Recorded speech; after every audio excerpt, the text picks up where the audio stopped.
On Overdrive today, let's find out what makes the new KTM 390 Duke more impressive than before.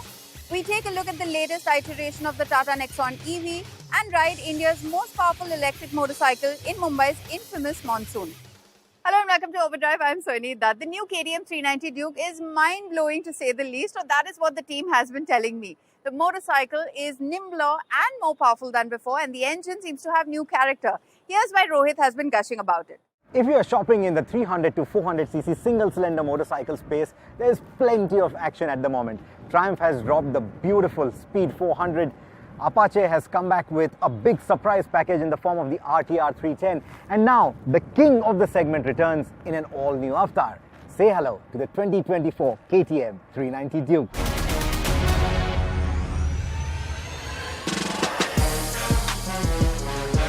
All-new avatar indeed. New trellis frame with a new aluminium subframe, an all-new 399cc engine that is 26cc up on displacement over the outgoing motorcycle and subsequently up on power and torque too. And there is the all-new bodywork which looks a lot broader around the tank area and the front end. And there's an all-new metal tank which is up on capacity by 1.5 litres to a total of 15 litres.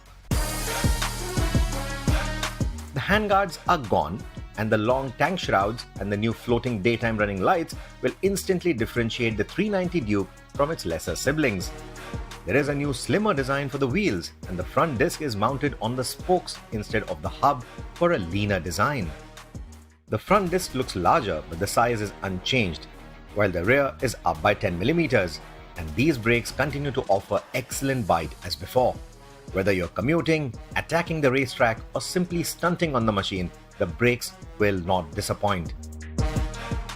The export model of the 390 Duke gets the Michelin Power 5 tires. However, we get the Metzeler M5s. Riding on the track, I am quite in love with these tires. Now, I've got a few mixed responses from the other riders, from the other journalists as well, where it does feel a bit twitchy, these tires, which I agree.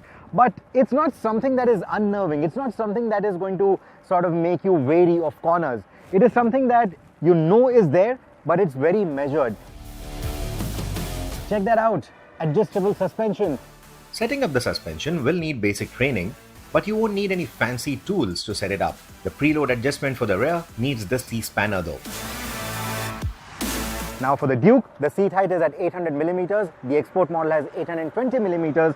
If you think this is too short for you, you can always do a few modifications, bring it up to the export spec, and then get it up to 820mm if you so need.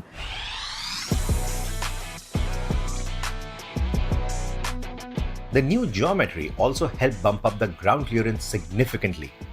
The result is on the track you get better cornering clearance, while on the road you get a better clearance over potholes and poor road conditions.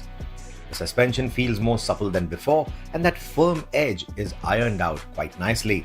The new display is simply easy to read. It is feature-rich, it is rich on the graphics, it is very easy to navigate through. Changing riding modes, etc. is absolutely simple. The track layout is what I really like the most, but even in sport, it I think looks quite nice.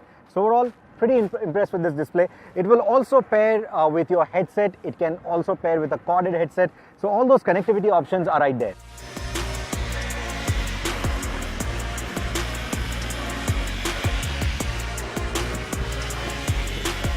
This is now a 400. So the displacement has gone up, the power has gone up, the torque has gone up. Now part of it is to make it compliant with the more stringent emission norms. Part of it is to bring it up to speed with the current times. It is perfectly poised for 2024 and up.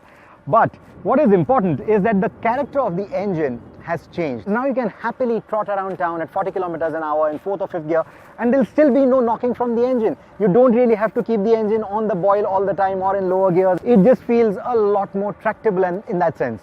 And out on the track, when you're really going for it, there is that big edge in performance that you get over the outgoing 390. 80% of the power and torque is now available from as low as 5000 RPM. That's about 1000 RPM earlier than the outgoing 390 engine. So compared to that, the mid-range is something that you're really going to love. It is on-tap performance. It's very punchy. KTM has also worked on improving the cooling efficiency of the engine. There is a curved radiator, there are two fans, And the overall cooling efficiency, especially while riding in the city environment, is far better than before. It also doesn't throw up a lot of heat on your knees, on your legs, so the overall channeling of the air or the hot air is also quite nicely done. The throttle response of the new engine is still very crisp. While the tractability is quite good, the engine comes into its wild zone only past the 5000 RPM mark. The motor gets buzzy after 8000 RPM, but unlike before, you won't have to keep the engine in high revs all the time, allowing you to enjoy the newfound refinement of this engine a lot more. The new 390 Duke also gets multiple ride modes. You have rain, which will restrict the overall power and torque. It will reduce it. They have not given us the exact figure.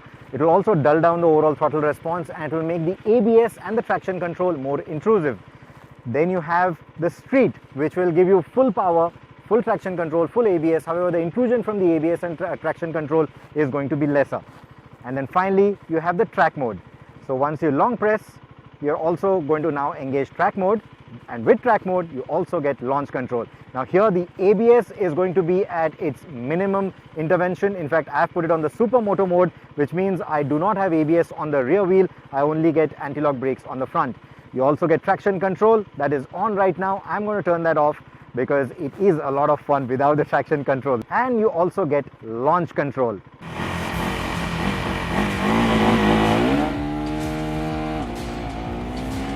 The launch control can only be used 3 times in a row before the engine and the gearbox needs to cool down completely for it to be available again.